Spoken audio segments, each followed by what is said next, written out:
ತ್ರಿಕಾಲವಾಣಿ TV 12 ನ್ಯೂಸ್ಗೆ ಸ್ವಾಗತ. ನಾನು ನಿಮ್ಮ ಸುಪ್ರಿಯಾ.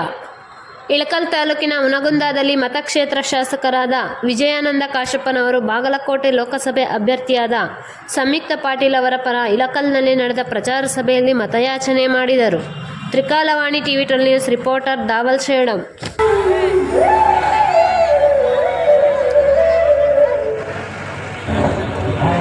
ವಿಷಯಕ್ಕೆ ಬರೋಣ.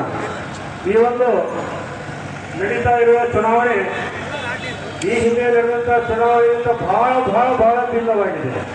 ಯಾಕೆ ಭಿನ್ನವಾಗಿದೆ ನೀವು ತಿಳಿತಿರ್ಬೋದು. ಅವಾಗ ನಮ್ಮ ರಾಜ್ಯದೊಳಗ ಬರಗಾಲದ ನಮ್ಮ ರೈತರಿಗೆ ನೀವು ಸಹಾಯ ಆಸರೆ ಆಗಲಿ ಅನ್ನುವಂತಹ ಧೈರ್ಯ ನಮ್ಮ 25 ಸಂಸದರೊಳಗಿದ್ದೀವಿ.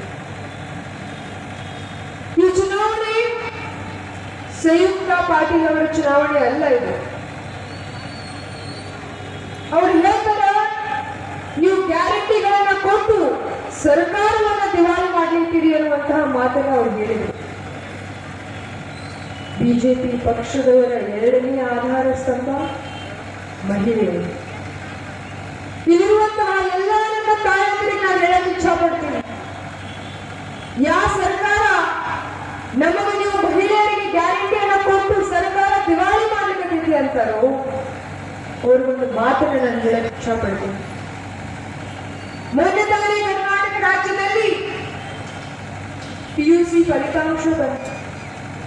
ಆ PUC ಫಲಿತಾಂಶದಲ್ಲಿ ಕರ್ನಾಟಕ ರಾಜ್ಯಕ್ಕೆ ಟಾಪರ್ ಆಗಿರುವಂತಹ ನಾವಿ ಅನ್ನೋರು ಒಂದು ಮಾತನ್ನ ಹೇಳ್ತಾರೆ. ಆ ಯುವಕ ಏನ್ ಹೇಳ್ದ ಅಂತಂದ್ರ, ನಮ್ಮ ತಂದೆಯವರು ಕಟ್ಟಿಂಗ್ ಅಂಗಡಿ ಇತ್ತು, ಅವರು ಕೊರೋನಾ ಸಮಯದಲ್ಲಿ ಅವರು ಆಘಾತವಾಗಿರುವಂತಹ ಒಂದು ಮರಣವನ್ನು ಕಂಡು ಅವರು ತೀರು ಹೋದರು ಅಂತ ಒಂದು ಸಂದಿಗ್ಧ ಪರಿಸ್ಥಿತಿಯಲ್ಲಿ ನಮ್ಮ ಕುಟುಂಬಕ್ಕೆ, ನಮ್ಮ ಒಬ್ಬಂಟಿ ಆಗಿರುವಂತಹ ನಮ್ಮ ತಾಯಿಗೆ ಸಹಕಾರ ನೀಡಿರುವಂತಹ ಯಾವುದಾದ್ರೂ ಯೋಜನೆ ಇತ್ತು ಅಂತಂದ್ರೆ ಅದು ಸಿದ್ದರಾಮಯ್ಯ ಅವರ 2,000 ರೂಪಾಯಿ ಅಂತ ಅವ್ರು ಮಾಡ್ತಿದ್ದಾರೆ. ಈ ಮಾತನ್ನ ನಮ್ಮ ಬಿಜೆಪಿ ಪಕ್ಷದ ಎದುರಾಳಿಗಳು ಬಹಳ ಗಮನದಿಂದ ತಿಳ್ಕೋಬೇಕು.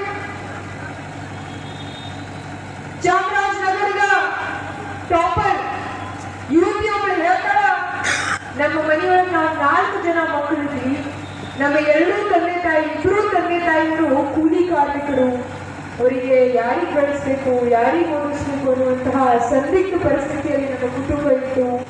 ಅಂತ ಒಂದು ಸಮಯದಲ್ಲಿ ನಮ್ಮ ತಾಯಿಗೆ ಆಸರೆ ಆಗಿರುವಂತಹ ಯೋಜನೆ ಯಾವ್ದಾದ್ರು ಇತ್ತು ಅಂತಂದ್ರೆ ಅದು ಸಿದ್ದರಾಮಯ್ಯ ಅವರ ಗ್ಯಾರಂಟಿ ಅಂತ ಅವ್ರು ಹೇಳ್ತಾರೆ.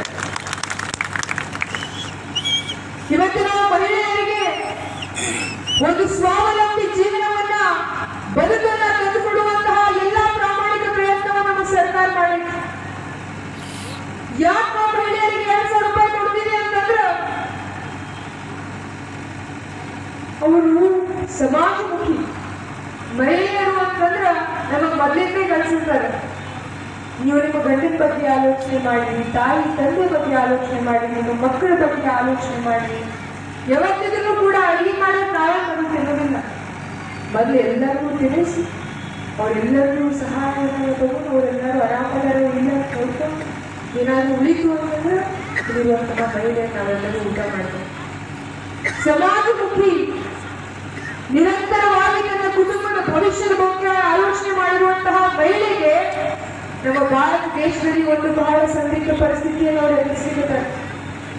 ನಿರಂತರವಾಗಿ ಕೂಲಿ ಮಾಡಿ ನಮ್ಮ ಕುಟುಂಬವನ್ನು ನಡೆಸ್ತಾ ಇರುವಂತಹ ನಮ್ಮ ಮಹಿಳೆಯರು ಇವತ್ತ ಹಾಲು ತುಟ್ಟಿ, ಮೊಸರು ತುಟ್ಟಿ, ಕಡಿ ಕಾಣಿಸ ಎಲ್ಲ ಕಾಯಿಪಲ್ಯ ತುಟ್ಟಿ, ಎಣ್ಣೆ ತುಟ್ಟಿ, ಮೊದಲು ಒಲಿನಲ್ಲಿ ಅಡಿಗೆ ಮಾಡ್ತಿದ್ರು, ಮುಂದೆ ಗ್ಯಾಸ್ ಬಂದು ಇವತ್ತು ನಮ್ಮ ದೇಶದ ಗ್ಯಾಸಿನ ಬೆಲೆಯ ಪರಿಸ್ಥಿತಿ ಹೇಗಾಗೈತಿ ಅಂತಂದ್ರೆ ಗ್ಯಾಸ್ ಬಿಟ್ಟು ವಾಪಸ್ ಒಲಿಗೆ ಹೋಗ್ತಾರೆ. ಅಂತ ಒಂದು ಪರಿಸ್ಥಿತಿಯಲ್ಲಿ ನಮ್ಮ ಮಹಿಳೆಯರು ಬಳಲ್ತಾರೆ.